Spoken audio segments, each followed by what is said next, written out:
नमस्कार दोस्तों, कैसे हैं आप लोग। एक बार फिर से आपका स्वागत है। मेरा नाम है ओमी और आप देख रहे हैं मेरे यूट्यूब चैनल ओमी भाई।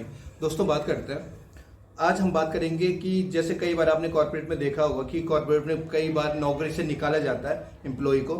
तो कई बार न्यूज़ में सुनते होंगे कि उस कंपनी में बहुत छटनी हुई, उस कंपनी में बहुत सारे लोगों को निकाला जा रहा है। पर कई लोगों को मालूम नहीं होता है, जब उनको लेटर मिलने लग जाते हैं, लेटर कई प्रकार के होते हैं, तो लेटर के नाम पे ही लोग डर जाते हैं। जैसे टर्मिनेट लेटर होता है, वार्निंग लेटर होता है, सो कॉस्ट लेटर होता है। तो इनकी जानकारी अगर ढंग से लोगों को ना हो तो इससे काफ़ी प्रॉब्लम होती है। इस वीडियो में मैं बात करूंगा कि लेटर कितने प्रकार के होते हैं और क्या क्या उसके ऊपर कार्रवाई की जा सकती है। ये किसी के साथ भी हो सकता है जो कॉर्पोरेट में काम करते हैं। तो होता क्या अक्सर कि कई लोगों को लेटर मिलने जब स्टार्ट हो जाते हैं तो लोग बहुत परेशान होते हैं कि लेटर होता है क्या है। पहले मैं आपको बता दूं कि जो शो केस लेटर होता है, जो पहला लेटर होता है, उसमें केवल आपको बताया जाता है कि आपसे कुछ गलती हुई है, आपने कोई गलती की है, तो केवल आपसे जवाब मांगा जाता है कि आपका क्या जवाब है। तो अगर आपने गलती की है या नहीं की है, तो अगर आपको लगता है कि आपने गलती की है तो आप उस हिसाब से जवाब दोगे कि आपसे गलती कैसे हुई है। तो इससे घबराने वाली बात नहीं, केवल आपसे जवाब मांगा जाता है। जो इसे अगर आपको लगता है कि आपने ये गलती नहीं करी है तो आप क्या कर सकते हैं, लेटर तो आपको मिलता ही है, पर लेटर जब आप रिसीव करते हो तो अगर आपने लेटर रिसीव करते समय, अपनी साइन करते समय अगर आपने उसमें ऑब्जेक्शन लगाया कि विद ऑब्जेक्शन कि आपको विरोध है उस चीज़ का, यानी कि आप सेटिस्फाइड नहीं हो कि अगर आपको वो है, तो आप ऐसा लिख सकते हो। कई बार क्या होता है कि कई लोग क्या करते हैं, लेटर लिखते हैं उसमें एक दो लाइन लिखते हैं बचने के लिए कि मैं आइंदा से दोबारा ऐसी गलती नहीं होगी, इस टाइप का। जब कोई इंसान रिटर्न में ऐसा लिखता है, मौखिक तो हम मानते हैं कि मौखिक में आदमी बोल सकता है, पर जब रिटर्न में आदमी ऐसा लिखता है तो उसमें ये रिकॉर्ड में आ जाता है कि उसने वो गलती की थी।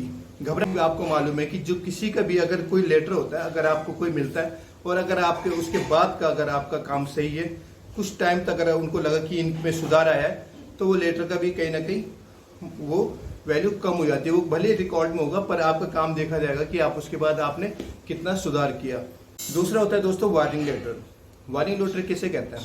वार्निंग लेटर दोस्तों ये होता है कि आपको अब चेतावनी दी जाती है कि अगर आप कोई काम कर रहे थे, कोई गलती कर रहे थे, और आप अगर वो गलती रिपीट कर रहे हो, आपका बिहेवियर सही नहीं है, आप कंटिन्यू ये करते हो, तो आपको एक और वार्निंग लेटर दिया जाता है, जिसकी वजह से आपका कहीं ना कहीं आपको जॉब में आपको कहीं ना कहीं रिस्क हो सकता है या आ सकता है। तीसरा लेटर होता है दोस्तों टर्मिनेटर लेटर। टर्मिनेट लेटर मैं मानता हूं कि किसी को लाइफ में नहीं मिलना चाहिए अगर कोई कॉर्पोरेट में, क्योंकि टर्मिनेट लेटर आपको सीधा बताता है कि आपकी गलतियां हो गई, अब कंपनी आपको एक्शन ले सकती है, आपको कंपनी निकाल सकती है।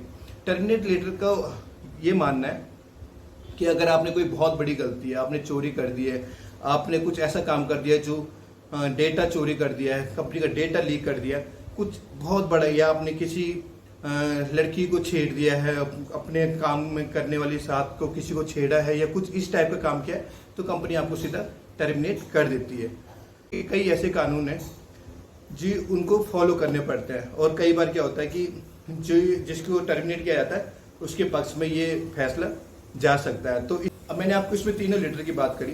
अब तीनों में ये होता है दोस्तों, अगर आपको अच्छी जानकारी है, अगर आपको मालूम है कि आपने कोई गलती करी है या नहीं करी है, सबसे पहले होता है कि आपको जानकारी होनी चाहिए।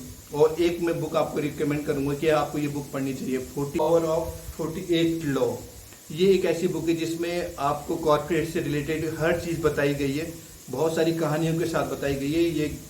तो इस टाइप की बुकें पढ़ने चाहिए जिससे आपका नॉलेज बढ़ेगा। और दोस्तों मेरे केवल इस वीडियो बनाने का केवल एक ही अर्थ था कि जो लेटर के नाम पे लोग डरते हैं, कि अगर आपका काम अच्छा है तो आपको उन लेटरों से डरने की कोई बात नहीं। आप अगर ये वीडियो पसंद आया तो कई लोगों को शेयर कर सकते हो। तो दोस्तों अगर आपको ये वीडियो थोड़ा भी अच्छा लगा तो वीडियो को लाइक कर देना। अगर आपने चैनल अभी तक सब्सक्राइब नहीं किया तो चैनल को सब्सक्राइब कर देना। तो दोस्तों आज के लिए इतना ही। Thanks for watching.